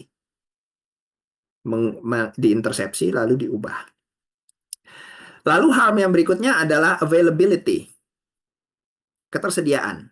Bisa jadi karena communication wireless-nya berhenti bekerja dari sisi hardware. Bisa jadi juga karena interferensi yang lain. Bisa jadi karena serangan. Nah, serangan yang paling umum ini adalah serangan untuk deautentikasi biasanya kalau WiFi. Itu bisa dijadikan tugas akhir di beberapa tempat di universitas. Saya belum tahu kalau di UMN seperti apa. Tapi kalau di beberapa prodi lain saya pernah lihat itu membuat tugas akhirnya adalah dia mengembangkan mekanisme testing untuk mengecek apakah ada serangan deautentikasi WiFi. Lalu melaporkan atau bertindak terhadap itu. Kemudian, confidentiality. Kerahasiaan. Signal WiFi terbuka. Jadi kalau tidak dienkripsi, maka bisa didengarkan oleh resipien atau penerima yang tidak kita inginkan. Tidak boleh menerima data itu, tapi dia terima. Cara paling efektif menjamin keamanan kerahasiaan di sini adalah menggunakan kriptografi, enkripsi. Itulah kenapa tadi saya jelaskan sisi kriptografi dulu. Karena kepake di sini. Sangat kepake sekali di WiFi. Mekanisme keamanan yang paling baik WiFi adalah mekanisme keamanan datanya. Karena sinyalnya pasti, kita bisa kurangi jumlah yang bocornya ya, tapi pasti bocor. Nah, itu karakteristik kerjanya si WiFi sendiri. Nggak bisa kita ubah. Nggak mungkin 100% kita menjaga signal atau komunikasi terjadi hanya akses point ke klien. Atau kita menghentikan signal luar datang dan mengganggu gitu. Jadi fokus utama di WiFi adalah data security-nya. Bukan berarti keamanan yang fisik dan yang lain tidak penting ya, cuman fokus utama yang dikembangkan terus-menerus itu berevolusi terus, lebih sering dan lebih banyak ke arah security data di WiFi-nya. Jadi pada awalnya WiFi saat diluncurkan keamanannya rendah sekali. Kemudian setelah itu disadari, Rafael, sorry, mic-mu nyala. Setelah itu disadari, dibuatlah protokol. Di sini saya bahas secara singkat saja 4 protokol yang dikembangkan untuk WiFi. Ada WEP, WPA, WPA2, WPA3. WEP, Wired Equivalent Privacy. Di sini adalah protokol yang paling lama untuk security-nya dari tahun 99. Saya singkatkan saja, intinya jangan pakai lagi. Intinya jangan pernah pakai lagi. Karena meskipun ini menggunakan mekanisme 64 bit encryption, sudah sangat mudah dijebol. Toh perangkat yang baru pun tidak akan muncul lagi pilihan WEP. Lalu WPA. WPA perbaikannya. Beberapa perangkat lama masih mendukung, tetapi secara umum di lapangan kalian akan ketemunya model yang berikutnya, WPA2. WPA2 dari tahun 2004 sampai sekarang sangat-sangat umum dan baik, tapi bukan yang terbaik. Most common implementation. WPA2 ini ada 2 versi nanti hadirnya dalam bentuk WPA2 untuk personal dan WPA2 untuk enterprise. Kalau untuk personal itu tidak perlu tambahan server radius. Kalau untuk enterprise amannya pakai server radius tambahannya. Jadi tidak mudah untuk implementasinya, harus siapin server terpisah lagi untuk autentikasi dan seterusnya. Garis besarnya WPA2 oke. Tapi tahun 2017 sudah ketemu juga vulnerability-nya. Namanya CRARK. oleh ini Matthew Van Krek, Hoven, krek, kayak Kraken gitu. Nah, si Kraken. Matthew Van Hoven ini menemukan celahnya, cuma Krake ini memang sulit untuk dieksploitasi. Bisa dieksploitasi tapi sulit dieksploitasi.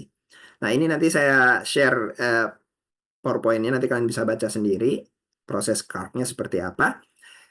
Untuk menutup celah ini, WPA, celah ini dan serangan satu lagi dictionary attack ya, itu bagian dari serangan Krake-nya, itu WPA 3 dari tahun 2018. Jadi sebenarnya sudah 7 tahun kurang lebih. Sayangnya di lapangan kalian masih akan sering lihat WPA 2 bukan WPA 3. Karena migrasi perangkat itu lambat. Ya. Karena lambat tertinggal pasti memang generasional, pelan-pelan baru ngikutin. Saya melihat kecenderungan ke WPA 3 sudah mulai tapi masih belum semua. Perangkat-perangkatnya harus di-upgrade soalnya. Tidak hanya akses point-nya, tapi juga sisi ininya, si kliennya. Oke, nah ini saya skip, nanti kalian bisa baca. Kemudian, nah resume umumnya, pakai yang mana? WEP jangan pernah pakai lagi, toh pada perangkat baru tidak akan ada pilihan itu. WPA itu juga jangan dipakai lagi. Masih ada biasanya pilihannya, tapi jangan dipakai. Kalau bisa pakai WPA 2 personal setidak-tidaknya. Kalau yang enterprise di kantoran itu biasanya nanyanya username pakai dan password. Kalau WPA 2 biasa yang personal hanya password saja. Dan WPA 3 yang paling baru. Handshake-nya paling sulit. Pak, kenapa harus upgrade terus? Karena kemampuan komputasi naik terus. Kemungkinan untuk di brute force lebih mudah dengan kemampuan komputasi yang naik terus. Gitu. Inti paling utamanya sih sebenarnya itu. Sayangnya itu berarti si prosesor untuk akses point-nya juga harus ngikutin. Beban untuk enkripsi ini sangat besar. Beban dari router akses point itu selain melakukan modulasi yang sulit, menggunakan sumber daya besar, juga untuk enkripsinya. Makanya kalau kalian pegang perangkat si akses point-nya panas, ya itu karena prosesornya kerja terus. Semakin banyak perangkat terhubung, semakin panas dia. Karena dia ngerjain modulasi dan mengerjakan enkripsi. Modulasi di sini nanti dalam konteks untuk melakukan pengiriman datanya dititipkan di sinyal gelombang radio tadi ya. Nah, apa langkah-langkah dasar yang bisa kalian lakukan untuk mengamankan Wi-Fi? Pertama adalah ganti password yang baik di access point-nya. Ganti dengan periodik, pakai huruf besar, huruf kecil, karakter khusus, angka. Lalu kedua, set tower transmission-nya sesuai kebutuhan. Tadi kita bahas bahwa usahakan jangan bocor sinyalnya keluar ke tetangga. Kita aja nggak mau dengar tetangga muter lagu keras-keras, kita terdengar. Juga sebenarnya termasuk sinyal Wi-Fi juga. Kalau bocor ke tetangga mengganggu dia, kalau sinyalnya sama. Kalaupun tidak mengganggu dia, memungkinkan menguping lebih mudah. Jadi atur sedemikian rupa supaya tidak terlalu besar dan tidak terlalu kecil. Biasanya di access point ada pilihannya untuk kekuatan sinyal. Di lingkungan tertutup di rumah mungkin hanya 70 atau 80% sudah oke. Tapi perhatikan nanti ada blank spotnya nanti ya. Nah, itu dia karakter bangunan lagi yang berperan di situ. Kemudian matikan protokol yang lama. Kalau ada campuran perangkat baru dan perangkat lama, kinerja jaringannya pasti lebih rendah dibanding semuanya perangkat baru. Ini memang jahat, tapi beberapa organisasi memaksa yang bisa connect hanya perangkat baru. Standar yang lama diputus. Nah, jadi perangkat yang lama nggak bisa connect. Muncul di nama SSID-nya muncul, tapi dia klik can't connect. Klik can't connect. Nah, itu berarti perangkatnya sudah tidak mendukung. Kemudian activate security feature. Aktifkan keamanan yang tersedia di access point. Di antaranya guest isolation mode. Itu memungkinkan perangkat hanya bisa komunikasi ke access point dan tidak bisa komunikasi ke perangkat lain yang terhubung ke access point yang sama. Tapi sesuaikan kebutuhan. Kalau memang kamu butuh bahwa si perangkat itu harus bisa ngobrol sama perangkat lain di jaringan access point yang sama, ya harus dibiarkan, dimatiin guest isolation mode-nya. Di tempat-tempat umum, public workspaces, nyalain. Kemudian aktifkan MAC address filtering supaya hanya MAC address tertentu yang boleh connect ke access point. Karena aktor yang jahat bisa aja sih dia mengklon, mengcopy MAC address yang bisa connect gitu, tapi agak sulit, membuat dia lebih susah lah intinya. Lalu atur access restriction, ya. Nah, ini istilah war driving, war cycling, war walking, war biking, war flying. Ada yang dari pakai mobil, sepeda, jalan kaki, bawa motor, hingga pakai drone untuk mencari Wi-Fi yang vulnerable. Itu terjadi. Di Indonesia mungkin agak jarang, tapi sudah mulai. Di luar, di Europe, di Amerika, sering terjadi. Mereka cuma mencoba mendapatkan sinyal yang bocor. Siapa yang bocor, saya coba dengarkan. Saya dapat karakteristiknya, saya coba decipher. Setelah decipher, saya dapat key-nya, dan saya bisa mencuri datanya. Menyeramkan loh sebenarnya, kalau kalian mengetahui cara kerja war driving dan seterusnya ini. Pakai Wi-Fi itu jadi mikir-mikir. Pakai Wi-Fi public apalagi, jadi mikir-mikir sekali. Nah, tools untuk scanning Wi-Fi. Dari yang murah, Insider, yang gratis, Wi-Fi Analyzer di smartphone, kalian bisa cari Wi-Fi Spectrum Analyzer.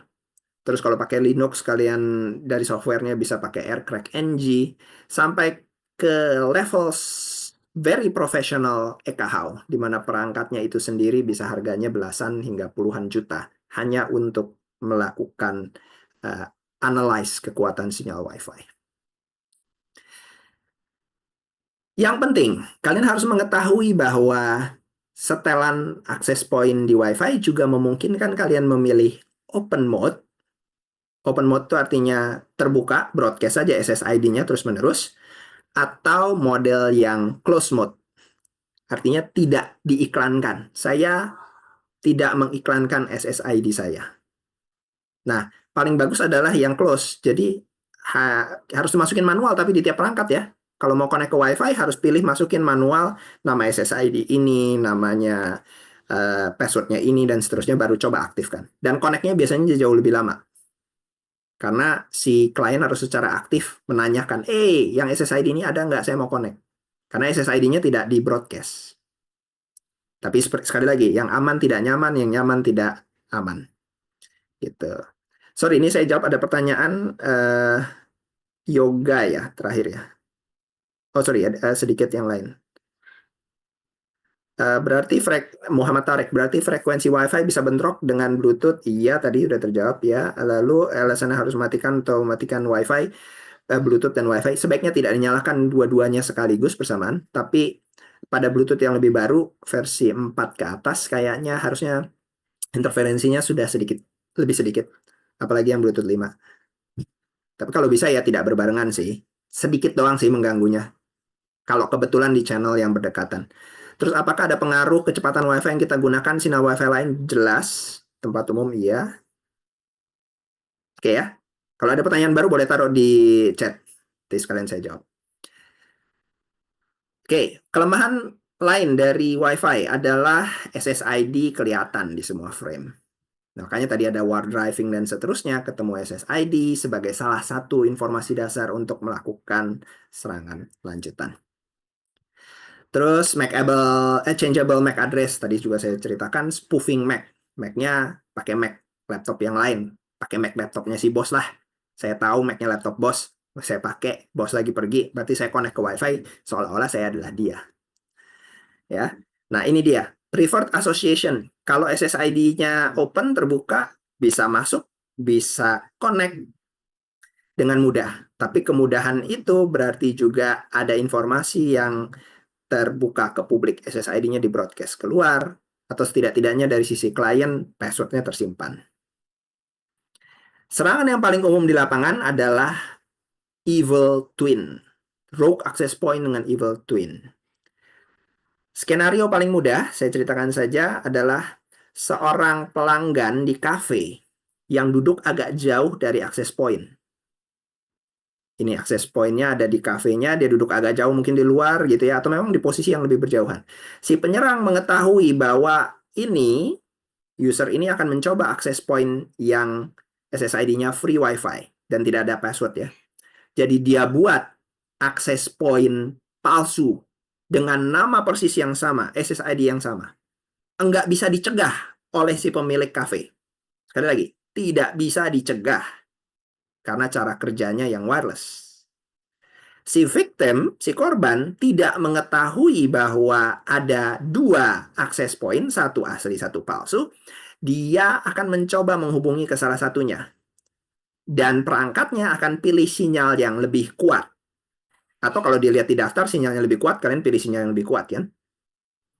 Itulah yang terjadi. Padahal si penyerang ini sedang mencoba lure in si victimnya, menjebak supaya menggunakan access point dia, dan dia bisa menjadi man in the middle, di tengah-tengah. Nah, detail man in the middle nanti minggu depan. Biar nggak terlalu banyak ya konteks minggu depan. Inilah bahayanya. Jadi, kalau kalian pakai WiFi di tempat umum, sekali lagi pastikan itu memang WiFi-nya si pemilik kafe, toko, restoran, atau apapun itu. Kalau ada passwordnya lebih baik, tapi bukan berarti ada password dijamin aman juga. Kalau passwordnya terbuka untuk umum, ditempelin di luar, ini password untuk restoran ini, gitu kan? Dan selalu tetap itu, buruk. Kalau passwordnya muncul di resi pembayaran, kalian beli donat, dapat password untuk WiFi adalah ini, itu berarti passwordnya berganti-ganti, generate by system. Baik. Tapi kalau terbuka, no, ada risiko. Tinggal kalian merasa siap atau tidak mengambil risiko itu.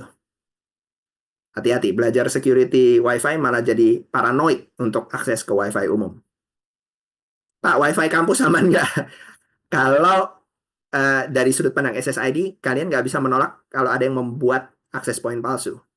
Tapi setelah login, username dan password, gitu, masuk ke rogue access point, bisa jadi juga dia menangkap password yang kamu masukkan. Nah, loh. Jadi, mempertanyakan ya. Nah, kemungkinannya sih kecil, kemungkinannya sangat kecil, tapi bukan nol. Ya. Oke.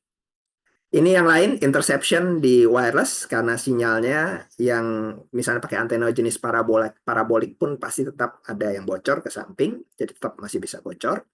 Kalau yang di satelit, itu modelnya broadcast.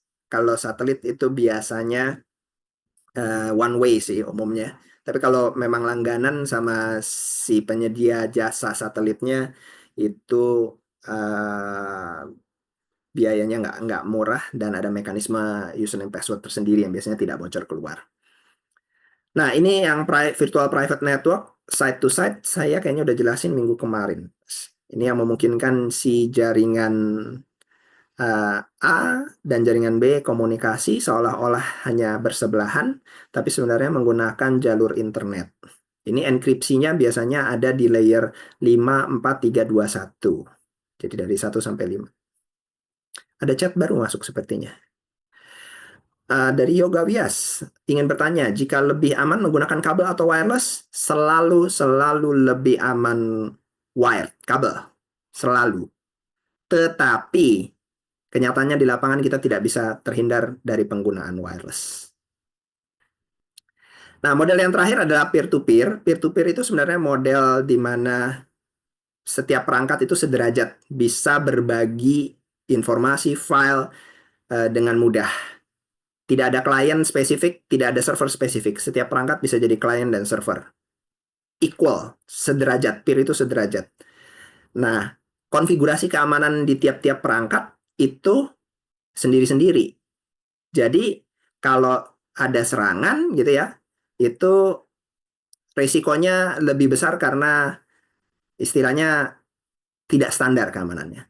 Kalau yang model umum, client server biasa, serangan yang terjadi ke satu klien tidak akan mempengaruhi klien yang lain. Karena semua kontrol diatur terpusat di server. Boleh diakseskah atau tidak diakseskah. Dampak dari serangan lebih kecil kepada klien lain. Tapi biasanya dalam model ini yang diserang bukan kliennya, servernya yang diserang. Jadi keamanan servernya harus baik lagi.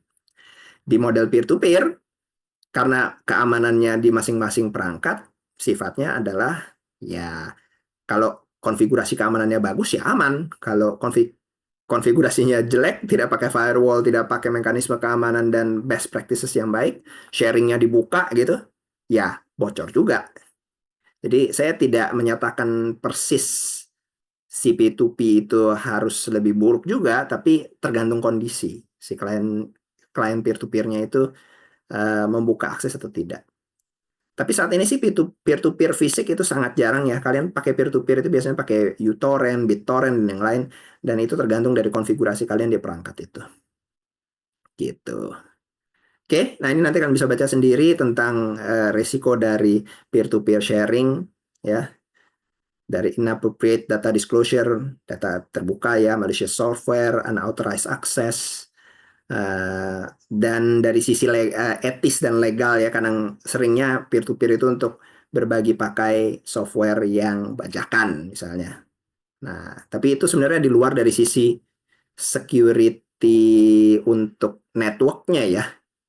Itu lebih kepada terkait legalnya, dan nanti security dari aplikasi yang kalian download itu bajakan itu biasanya ada tambahan embel-embel malware-nya gitu. Nah, itu dia. Jadi countermeasure-nya termasuk edukasi dari user dan pengamanan secara software juga menggunakan firewall. Terima kasih, sampai berjumpa di video lain. Bye-bye.